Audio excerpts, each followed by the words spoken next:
Mana sebenarnya yang paling tepat?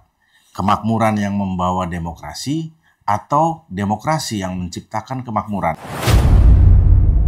Saat melakukan riset untuk menulis buku Indeks Partisipasi Pemilu dan Tantangan Masa Depan Demokrasi di Indonesia, saya menemukan teori modernisasi demokrasi yang menyatakan bahwa negara yang makmur cenderung demokratis. Tapi teman-teman harus tahu bahwa di saat yang sama saya juga menemukan teori demokrasi inklusif. Nah, teori ini menyatakan hal yang sebaliknya dengan teori modernisasi demokrasi. Teori demokrasi inklusif itu mengatakan bahwa demokrasilah yang membawa negara pada suatu kemakmuran. Nah, teman-teman, di konten ini saya akan mengajak teman-teman melihat mana sebenarnya yang paling tepat. Kemakmuran yang membawa demokrasi atau demokrasi yang menciptakan kemakmuran. Saya berharap kalian menemukan konten ini karena ketertarikan pada dunia demokrasi dan kepemiluan. Karena tanpa adanya ketertarikan terhadap dua hal itu, maka kalian hanya akan membuang waktu dan kuota. Jadi gimana? Yakin mau lanjut nonton? Oke, kalau gitu klik dulu tombol subscribe. Karena konten di channel ini fokus membahas dinamika demokrasi dari sudut pandang seorang penyelenggara pemilu. Saya seorang penyelenggara pemilu. Nah, saya akan bagikan pengetahuan dan pengalaman saya untuk kalian. Pengetahuan yang berdasarkan pengalaman saya tidak serta-merta kemudian saya olah menjadi informasi. Saya komparasikan dengan teori-teori, baik teori klasik maupun teori kontemporer dalam studi partisipasi politik. Banyak sekali literatur yang sudah saya baca, saya kumpulin, kemudian saya komparasikan dengan pengetahuan berdasarkan pengalaman saya, dan akhirnya terciptalah satu buah buku.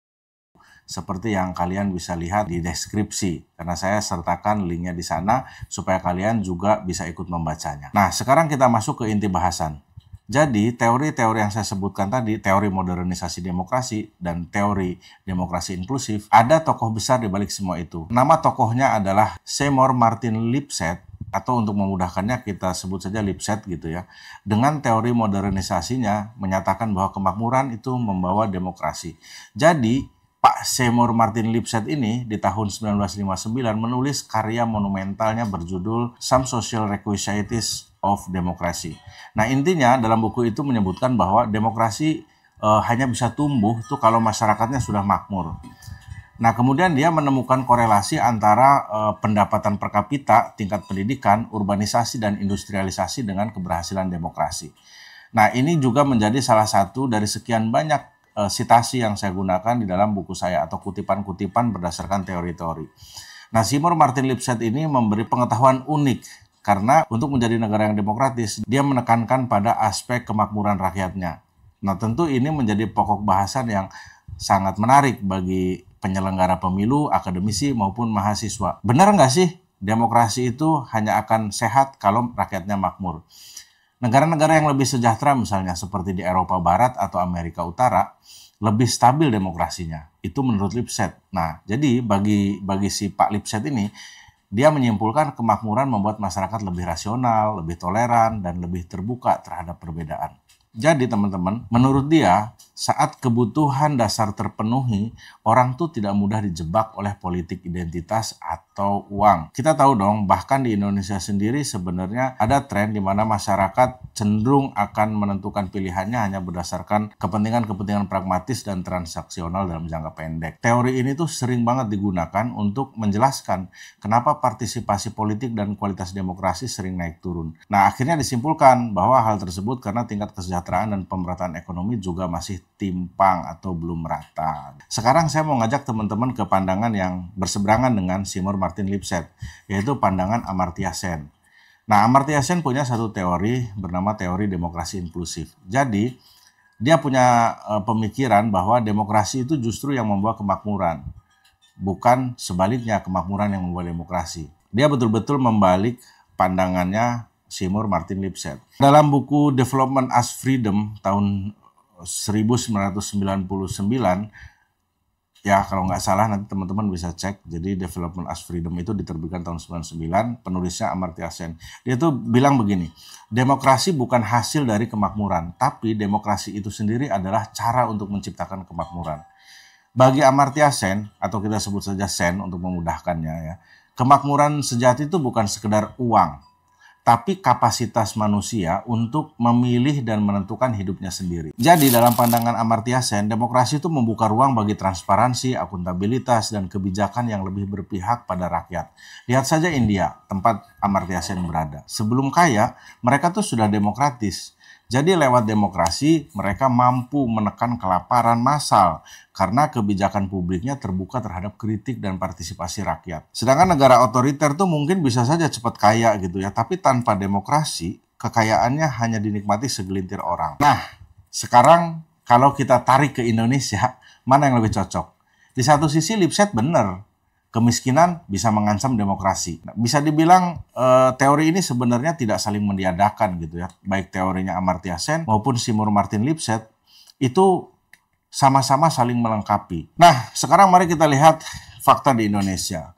Dengan kekayaan alam yang melimpah mulai dari keberagaman hayati hingga mineral tambang. Indonesia itu kalau boleh saya katakan seperti rumah puluhan bahkan ratusan spesies flora dan fauna endemik. Saya tahu karena saya sering keluar masuk hutan. Tapi kalau kita mau bicara sumber kekayaan perut bumi Indonesia, maka kita akan langsung berpikir ke emas. Nah, soal emas ini kan kita punya Papua. Kalau bicara batu bara, kita punya Kalimantan dan Sumatera. Terus ngomongin kekayaan gas alam dan minyak bumi gitu ya.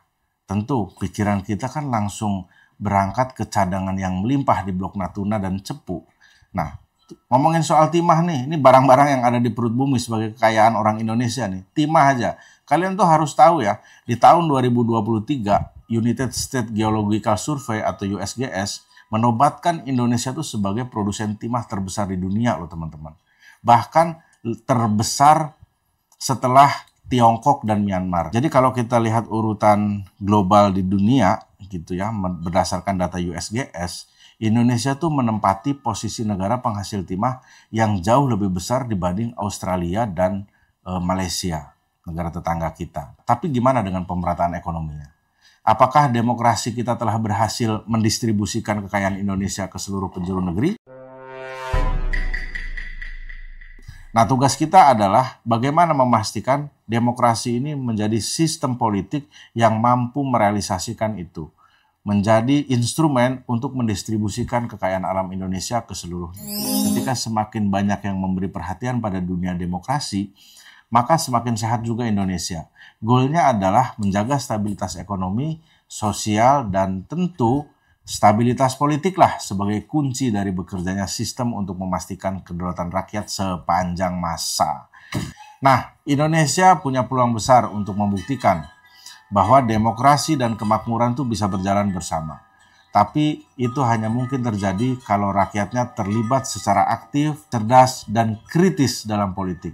Jadi ayo, jadilah bagian dari demokrasi yang bermakna. Like video ini kalau kamu setuju demokrasi harus berkeadilan. Komen pendapatmu, menurut kamu setuju yang mana nih? Lipset atau Amartya Sen? Dan jangan lupa share ke teman kamu yang masih bingung antara politik dan ekonomi. Kita ketemu lagi di episode berikutnya. Salam partisipasi bermakna.